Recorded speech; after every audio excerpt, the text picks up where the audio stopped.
नमस्कार बच्चों, आपकी पाठशाला में आपका स्वागत है। आज की इस क्लास में हम जैक द्वारा जारी आकांक्षा एग्जामिनेशन 2022 के लिए जो मॉडल क्वेश्चन पेपर है सेट नंबर 1 उसके फिजिक्स का जो 40 क्वेश्चन है उसके आंसर्स को लेकर के आए हैं और जहां ज़रूरत होगी वहां पर हम लोग उसके क्वेश्चन के सॉल्यूशन को भी देखेंगे। तो चलते हैं अपने क्वेश्चन की तरफ आते हैं। यहाँ पे क्वेश्चन नंबर 1 है, the curve representing Ohm's law is. Ohm के नियम का निरूपण करने वाला जो वक्र होता है वो एक रेखीय वक्र होता है, यानी इसका विकल्प नंबर 1 सही हो जाएगा। राइट, लीनियर ग्राफ होता है, ये आपको क्लास में बताया गया है। आगे क्वेश्चन नंबर 2 कह रहा है कि एक बंद परिपथ में वोल्टता तथा विद्युत धारा का अनुपात क्या होता है। ये हमेशा और हमेशा क्या होता है, स्थिर रहता है, यानी कि remains constant. Okay, so question number 3 जो है, which of the following is not a type of energy source. निम्नलिखित में से कौन सा एक ऊर्जा स्रोत का प्रकार नहीं है ना। तो इसका सही आंसर हो जाएगा रिहोस्टेट, यानी कि ये आपका ऑप्शन नंबर 3 रिहोस्टेट। अगला क्वेश्चन है, three resistances with values of 2 ohm 3 ohm and 5 ohm are connected in parallel, the equivalent resistance will be, है ना। 2 ओम 3 ओम 5 ओम के मान, इनको जो है समांतर क्रम में जब आप ऐड करते हैं तो इसको किस तरीके से लगाएंगे। ये इनका जो इक्विवेलेंट रेजिस्टेंस होगा 1/r equal to 1/2 plus 1/3 plus 1 क्या लिखेंगे 5। तीनों का एलसीएम क्या हो जाएगा, 5 3 15 दूना 30। राइट, अब क्या करेंगे यहाँ पे, दो से इसको भाग लगाएंगे, कितनी बार जाएगा 15, 15 एक के 15 प्लस यहाँ पे क्या हो जाएगा 3 धाम में 30 प्लस का 10 प्लस 5 से ये 6 बार में जाएगा। ये टोटल को ऐड करेंगे कितना आएगा, 15 10 25 25 6 31/30। ये हो गया 1/r की वैल्यू। सो यहाँ से r बराबर क्या हो जाएगा, इसका रिवर्स हो जाएगा तो बन जाएगा आपका 30/31 ओम। ये इसका जो टोटल इक्विवेलेंट रेजिस्टेंस होगा वो आपका ये हो जाएगा 30/31 ओम। कौन सा ऑप्शन है, 30/31 ओम, ये है ऑप्शन नंबर 2 में लिखा हुआ है। राइट, तो इस तरीके से करना है। अगर यही पैरेलल दिया हो, अगर इसी को हम जो है आपका इन सीरीज दिया होता तो सीधे सीधे ऐड कर देते। चलते हैं क्वेश्चन नंबर 5 की तरफ। कह रहा है एसआई यूनिट ऑफ पावर। देखिए शक्ति की एसआई इकाई क्या है, तो शक्ति का मात्रक क्या होता है, एसआई वाट। शक्ति का मात्रक होता है वाट। क्वेश्चन नंबर 5 का आंसर हो जाएगा 3। क्वेश्चन नंबर 6 का जो आंसर है, देखिए क्या लिखा हुआ है, the rate of flow of electric charge is known as electric current, है ना। तो इसका आंसर हो जाएगा विद्युत धारा। विद्युत आवेश के प्रवाह की दर कहलाती है विद्युत धारा। अगला क्वेश्चन है 7 नंबर, कि resistance of a conducting wire is inversely proportional to its area of cross section, यानी कि अनुप्रस्थ छेद के क्षेत्रफल, यानी अनुप्रस्थ काट के क्षेत्रफल लिखना चाहिए, छेद लिखा हुआ है गलत है। तो यहाँ चालक के तार का प्रतिरोध व्युत्क्रमानुपाती होगा उसके क्रॉस सेक्शनल एरिया पे, यानी अनुप्रस्थ काट के क्षेत्रफल पर। अगला जो क्वेश्चन है, in concave mirror the size of the image depends upon. अवतल दर्पण में प्रतिबिंब का आकार जो है वो आपका निर्भर करता है किस पे, वस्तु की स्थिति पर, है ना। तो इसका आंसर हो जाएगा ऑप्शन नंबर 2 है, वस्तु की स्थिति पर। अगला क्वेश्चन है क्वेश्चन नंबर 9, कह रहा है कि आवर्धक कांचों की शक्ति दिया जाता है, तो इसका आंसर हो जाएगा 1 + d/f के द्वारा। ऑप्शन नंबर 2 करेक्ट हो जाएगा, यानी power of magnifying glass is given by 1 + d/f। Okay, the in human I image is formed, है ना। क्वेश्चन नंबर 10 कह रहा है कि मानव नेत्र में प्रतिबिंब तैयार होता है, तो कहाँ तैयार होता है, ये आपका ये रेटिना पर बनता है। राइट, ये सब हमारे बच्चे जानते होंगे, रेटिना पर इसका आंसर सही हो जाएगा। क्वेश्चन नंबर 11 जो है, इसका देखिए अपसारी लेंस के लिए फोकस दूरी क्या होती है, तो अपसारी लेंस की फोकस दूरी आपकी निगेटिव होती है, ऋणात्मक होती है। राइट, तो आगे चलते हैं क्वेश्चन नंबर 12। कह रहा है खुरदुरे सतहों द्वारा परावर्तन कहलाता है जो reflection by rough surfaces is called अनियमित परावर्तन कहलाएगा, है ना। इसे क्या कहते हैं, अनियमित परावर्तन। जो खुरदरे सतहों द्वारा जो परावर्तन होता है उसे हम लोग अनियमित परावर्तन कहते हैं। क्वेश्चन नंबर 13 है। 13 में जो कह रहा है कि अपवर्तन के दौरान वह मात्रा जो परिवर्तित नहीं होती है, तो वो आपकी इसकी आवृत्ति नहीं बदलती है। अपवर्तन के दौरान उसकी फ्रीक्वेंसी वही सेम रहती है, वो बदलती नहीं है। आगे चलते हैं क्वेश्चन नंबर 14 में। कह रहा है कि नेत्रिका की तुलना में यौगिक सूक्ष्मदर्शी में अभिदृश्यक लेंस में है है ना। तो इसका क्या आंसर बनेगा क्वेश्चन नंबर 14 का, ये हो जाएगा छोटी फोकस दूरी, राइट। ऑप्शन नंबर इसका 3 सही होगा, छोटी फोकस दूरी, राइट। अगला है क्वेश्चन नंबर 15, समकोण प्रिज्म का एक कोण होता है, one of the angles of right angle prism is 45 degree. इसको याद रखिएगा, ये होता है समकोण त्रिभुज में जो समकोण प्रिज्म का जो एक कोण होता है वो 45 डिग्री का होता है। अगला है question number 16, after refraction by lens ray parallel to the principal axis passes through, है ना। लेंस द्वारा अपवर्तन के बाद मुख्य अक्ष के समांतर किरण गुजरती है, क्वेश्चन नंबर 16 का ये जो आपका आंसर बनेगा क्या, फोकस बिंदु द्वारा, है ना। कहां से गुजरती है, फोकल पॉइंट से, राइट। अगला क्वेश्चन है question number 17, if the power of a lens is 2 diopter, इसकी पावर p की वैल्यू कितनी दी हुई है, प्लस का 2 diopter, right. Then its focal length आपको निकालना है, f बराबर क्या होता है 1/p, राइट। सो या फिर आप p बराबर 1/f वाले फार्मूले से ही इसको लिखा गया है। तो जहां f क्या होती है मीटर में दी होती है, 1/2 लिखा जाएगा तो क्या आ जाएगा 0.5, और ये आएगा आपका मीटर। तो यहाँ पर 0.5 आएगा, लेकिन मीटर के साथ ये चीज़ नहीं रहेगी, ऑप्शन नंबर 1 आपका सही हो जाएगा, राइट। आगे चलते हैं, the ratio of angle of incident sine I of the angle of refraction sine R is, है ना। आपतन कोण साइन आई तथा अपवर्तन कोण साइन आर के अनुपात को कहते हैं Snell's rule, Snell's law, Snell का नियम। Rainbow are formed when sunlight reflects through millions of rain droplets, यानी इंद्रधनुष तैयार होता है जब सूर्य प्रकाश परावर्तित होता है कहाँ से, लाखों वर्षा बिंदुओं से, राइट। अगला है SI unit of refractive index, जो अपवर्तनांक की एसआई इकाई है, चूंकि अपवर्तनांक का कोई मात्रक नहीं होता है तो इसमें से ये एक अनुपात होता है, इसलिए इसका कोई यूनिट नहीं बनता। तो आंसर क्या हो जाएगा, कोई इकाई नहीं, नो यूनिट, आंसर करेक्ट होगा। 21, in the given diagram the ray of light falls normally on the glass, ये देखिए नॉर्मली फॉल हो रही है इस पर, तो आपको क्या करा है कि, और इस यही क्या है इसका परपेंडिकुलर भी है, the angle of refraction is. तो जब इस तरीके से परपेंडिकुलर होती है तो लाइट क्या करेगी, ऐसे ही सीधे ही निकल जाएगी, वैसी दशा में यहाँ पर परपेंडिकुलर के साथ में जो एंगल बनता है वो क्या बनेगा 0 डिग्री, और उसी एंगल से ये आगे निकल भी जाएगी। सो आंसर क्या बन जाएगा इसका 1 का 0 डिग्री।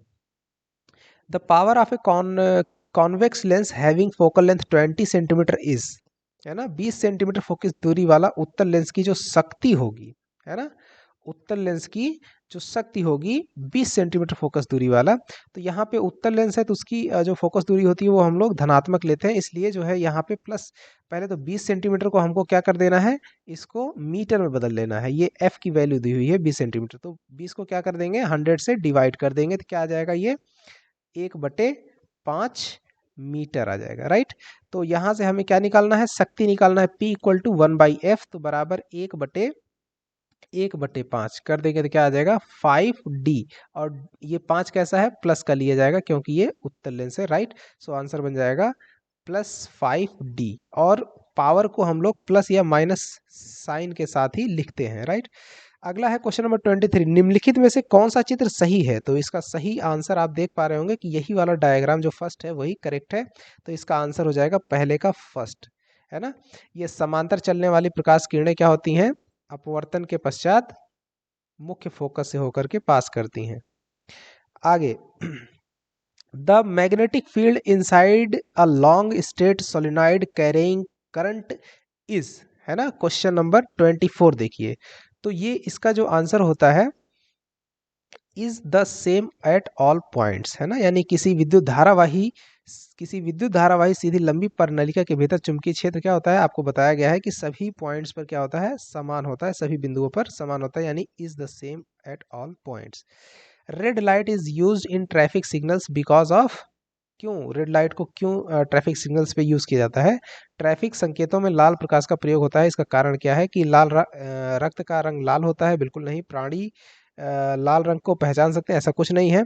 लाल खतरे का संकेत, ये भी जरूरी बात नहीं है, सिर्फ क्यों लाल प्रकाश सबसे कम प्रकीर्णित होता है, इसलिए जो खतरे के संकेत हैं उनको हम लोग लाल कलर से इस्तेमाल करते हैं। Mirage is an example of, देखिए ये जो मारीचिका है ये एक उदाहरण है किसका, है ना, ये किसका उदाहरण है आपका, 26 नंबर का जो क्वेश्चन है, तो इसका आंसर हो जाएगा प्रकाश के अपवर्तन तथा कुल आंतरिक परावर्तन का उदाहरण है। प्रकाश के अपवर्तन तथा कुल आंतरिक परावर्तन का एग्जाम्पल है आपका मारीचिका की घटना।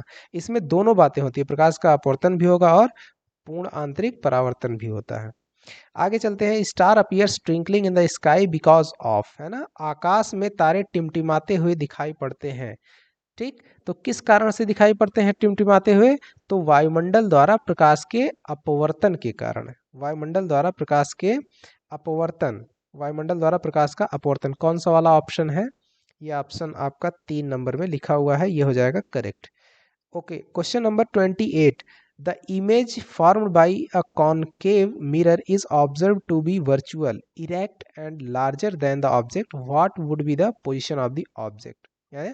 इसको क्या कहेंगे? कहेंगे अवतल दर्पण द्वारा, अवतल दर्पण पर बना प्रतिबिंब आभासी, सीधा तथा वस्तु से बड़े आकार का, है ना, दिखाई पड़ता है। तो पूछ रहा है कि वस्तु की स्थिति कहाँ होगी, वो जो वस्तु होगी वो कहाँ पर स्थित होगी। क्वेश्चन नंबर 28, तो ये कहाँ होगी? दर्पण के ध्रुव तथा मुख्य फोकस के बीच में। ऑप्शन नंबर आपका क्या सही हो जाएगा? 4 नंबर इसका करेक्ट आंसर होगा, दर्पण का ध्रुव तथा मुख्य फोकस के बीच में। 29 का जो क्वेश्चन है ये देखिए, no matter how far you stand from a mirror your image appears erect, the mirror is likely to be. ये क्या बन जाएगी? Either plane or convex, right. यानी दर्पण से आप जितना भी दूर खड़े हो आपका प्रतिबिंब सीधा ही दिखाई पड़ेगा। दर्पण का प्रकार होने की क्या संभावना है? तो ये आंसर होगा समतल हो सकता है, या फिर वो दर्पण आपका अवतल दर्पण हो सकता है। In a practical electric motor coil is called, it is called armature. यानी एक प्रायोगिक विद्युत मोटर में कुंडली को कहा जाता है, हम लोग कहते हैं आर्मेचर कहते हैं, है ना। अगले क्वेश्चन की तरफ बढ़ते हैं। क्वेश्चन नंबर 31 है, which of the following properties of a proton can change while it's move freely in a magnetic field, right. तो इसमें क्या हो जाएगा? इसका मोमेंटम जो होता है इसका मोमेंटम कह रहा है कि प्रोटॉन के निम्नलिखित गुणों से कौन सा परिवर्तित हो सकता है। तो उसका जो मैग्नेटिक मोमेंटम, उसका मोमेंटम होता है वही आपका चेंज हो सकता है जब यह कहाँ चलता है? चुंबकीय क्षेत्र में फ्रीली मूव करता है। तो आंसर क्या बन जाएगा? इसका संवेग हो जाएगा। The phenomena of the electromagnetic induction is, है ना, कह रहा है विद्युत चुंबकीय प्रेरण की परिघटना है ना। इसका ऑप्शन आप देखेंगे यहाँ पे 32 नंबर का क्वेश्चन है ना। तो कौन सा? ये घटना में क्या होता है कि चुंबक तथा कुंडली के बीच में आपेक्षिक गति के लिए कुंडली में प्रेरित विद्युत का उत्पादन होना, है ना। ये आपकी विद्युत चुंबकीय प्रेरण की परिघटना से संबंधित है, राइट। अगले क्वेश्चन में चलते हैं। The device use for producing current is called an, देखिए विद्युत धारा उत्पन्न करने वाला जो उपकरण है उसको हम लोग क्या कहते हैं? जनरेटर कहते हैं या जनित्र कहते हैं। ये हमारे सारे बच्चे जानते हैं अच्छे से। आगे कह रहे हैं लघुपथन के समय परिपथ में धारा जो होती है वो कैसी हो जाती है? तो बेहिसाब बढ़ जाती है, यानी भारी रूप से क्या होती है? बढ़ जाती है। ऑप्शन क्वेश्चन नंबर 34 का भारी रूप से बढ़ जाती है। ऑप्शन नंबर कौन सा है? 3 नंबर है, ये सही हो जाएगा। At the time of short circuit the current in the circuit increases heavily, है ना। अगला क्वेश्चन नंबर 35 है 35 को देखेंगे कि person suffering from myopia are advised to use, है ना। इसको हम लोग किसकी सलाह देते हैं? मायोपिया बीमारी से ग्रस्त व्यक्ति को सलाह दिया जाता है। ये आपका दिया जाएगा अवतल लेंस प्रयोग करने की सलाह दी जाती है ना। अवतल लेंस प्रयोग करने की सलाह दी जाती है, यानी हम लोग कहेंगे कि कॉन्वेक्स लेंस यूज करने की उसको सलाह दी जाती है। आगे कह रहा है कि 6.2 ओम प्रतिरोध वाले प्रतिरोधक को बहुत ही नगण्य प्रतिरोध वाले तार द्वारा 5 वोल्ट की बैटरी से जोड़ा जाता है। प्रतिरोधक में प्रवाहित धारा I दी हुई है 0.4, बैटरी द्वारा उत्पादित कुल शक्ति होगी। तो आपको फॉर्मूला पता होना चाहिए, P बराबर V इंटू आई होता है। यहाँ पर I कितना है? 0.4 और V कितना है? 5। सो 5 इंटू 0.4 क्या बन जाएगा? 2.0, 2.0 और ये वाट लिखा जाएगा, यानी कि 2 वाट आंसर सही हो जाएगा, option number 1, right. Question number 37 पे चलिए। लिखा हुआ है by increasing the temperature of the resistance of a conductor, है ना, by increasing the temperature of the resistance of a conductor. Question number 37 पे आप ध्यान दीजिए, तो क्या हो जाएगा? ये इंक्रीज हो जाता है ना, यानी बढ़ता है। तो तापक्रम बढ़ाने पर किसी चालक का प्रतिरोध क्या हो जाता है? वो बढ़ता है। ये ऑप्शन नंबर 1 इसका सही हो जाएगा 37 का। As compared to short wires long wires है। देखो छोटे तारों की तुलना में लंबे तार में जो होता है, जैसे छोटे तार हैं उसकी तुलना में लंबे तार का जो प्रतिरोध होता है वो बढ़ जाता है ना। तो इसका आंसर जो है आपका क्या हो जाएगा, 38 का हो जाएगा, अधिक प्रतिरोध हो जाता है। बड़े तार का प्रतिरोध छोटे की अपेक्षा क्या हो जाएगा, ज़्यादा हो जाता है। आगे 39, current produce by AC generator. AC generator यानी एसी जनरेटरों में जो उत्पादित धारा होती है उसको हम लोग कहते हैं प्रत्यावर्ती धारा, अल्टरनेटिंग करंट बोला जाता है। क्वेश्चन नंबर 40 जो कि लास्ट क्वेश्चन है, a large amount of current passing through earth wire because it has, क्या होता है कि भूख संपर्क तार के जरिए बहुत बड़े पैमाने की धारा बहती, क्योंकि इसका जो प्रतिरोध होता है वो बहुत ही कम होता है ना, बहुत निम्न होता है या बहुत ही कम होता है। तो क्या आंसर है, पहला वाला ऑप्शन है, बहुत कम प्रतिरोध होता है, वेरी लो रेजिस्टेंस होता है। तो इस तरीके से प्यारे बच्चों हमने जो है आकांक्षा वाला जो पेपर है फिजिक्स का, जो मॉडल क्वेश्चन पेपर था उसके 40 क्वेश्चन को हम लोगों ने आपके सामने सॉल्व करके उसके आंसर्स को आपको बताया। उम्मीद करता हूँ कि आपको ठीक लगा होगा, अच्छा लगा होगा। एग्जाम देने से पहले आप इसको जरूर जो है तैयार करके जाइएगा, देख के जाइएगा। आपके एग्जाम में इससे जो है बहुत ही आपका परफॉर्मेंस क्या होगा, बढ़ेगा। ठीक है, तो मिलते हैं अगले मॉडल सेट की साथ में ही, तब तक के लिए धन्यवाद।